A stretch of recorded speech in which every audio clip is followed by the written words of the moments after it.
This is our robo-taxi application in our 2020 Pacifica Hybrid. We utilize all four drive-by-wire actuators here: our shifter, accel, brake, and steering. We'll do a small loop with some gear changes: accel, decel, and steer. Control, back to this about the same spot. The testing setup we have here is using New Eagle's Raptor Test to act as the autonomous PC to send commands to the supervisory controller. In a typical application, you may have a IPC or some kind of kit in the back to send these messages. For testing, we can use these tools or a manual joystick as well.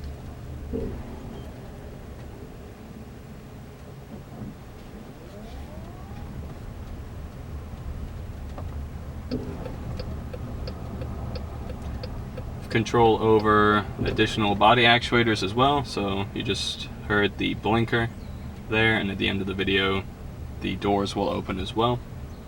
As it is a robo-taxi, you need to let the passengers out. So we enter the final turn of the oval, back to the same spot that we started in.